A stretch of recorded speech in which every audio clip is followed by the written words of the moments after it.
So we start tonight with a detailed look at the transport scheme that, when and if fully built, will transform the landscape of this region. East West Rail promises to bring jobs and wealth to the area, but to some it means the loss of countryside and their homes. The line will connect Oxford to Cambridge, and there are benefits to Bletchley Station, which will get a major overhaul.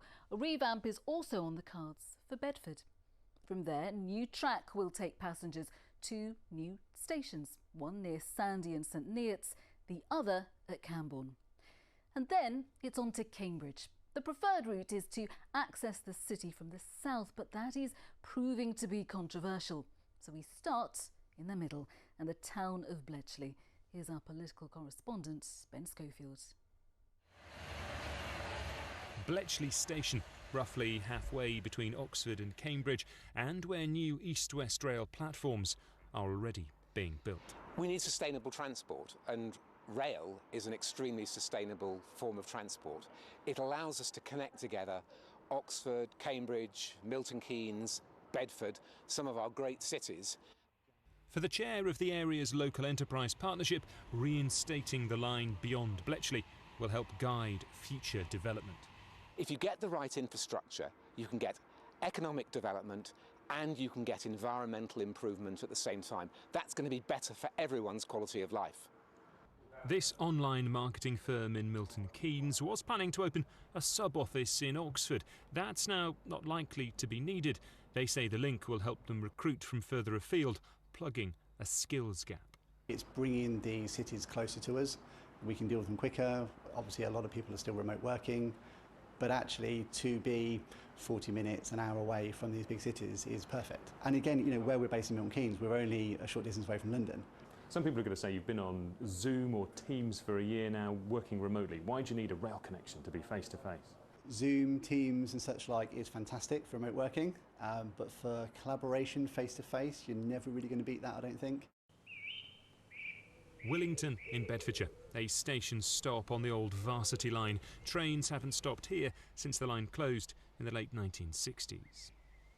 This route is now better used to more sedate methods of transport. Since the line here closed, a journey between Oxford and Cambridge on the train via London takes between 2.5 and 3 hours. By car, going from Oxford to Cambridge is just over 2 hours. East West Rail says their route will link the two university cities in just 95 minutes. The government says with the right investment, the economic output of the Oxford to Cambridge arc could double to over £200 billion by 2050. Installing better rail links remains part of that plan. Ben Schofield reporting there, and clearly there is support for the overall project. But there have been questions asked about the consultation process itself in parts of Bedford and South Cambridgeshire, and why one route in particular was singled out. Here's John Ironmonger. Punching its way through Bedford town centre and veering northeast into the countryside, Route E is the so-called preferred option. But preferred by whom? For hundreds, if not thousands of furious residents, Route E is the hated option, and there is growing disquiet that their voices have been ignored by council leaders whose minds were fixed, whatever the cost. Early in 2019, Bedford Borough Council spent £125,000 of taxpayers' money on a consultancy company to produce 2 reports which we've been able to obtain. The first report finds that the Route E option doesn't have much to recommend it, but the second report, commissioned just a month later, takes a very different tone. This time, Route E is presented as a sort of done deal, and there are 13 references to the council's clear goal of providing a station in the centre of Bedford. A council spokesman said they didn't spend £125,000 and that the decision to adopt Route E was made by East West Rail.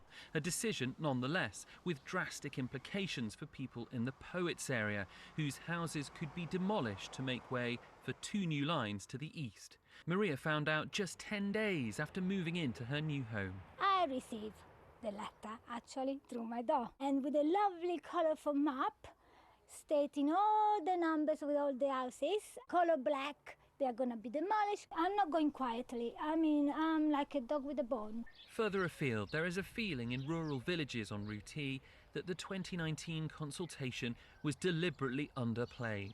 In Roxton, Kim is facing the prospect of a 12-foot embankment at the back of her property. East West Rail and Bedsborough Council did very little to consult us, particularly here in Roxton. What they did was put a notification in a virtual newspaper, which very few people actually read from around here. Very few of us actually knew about it.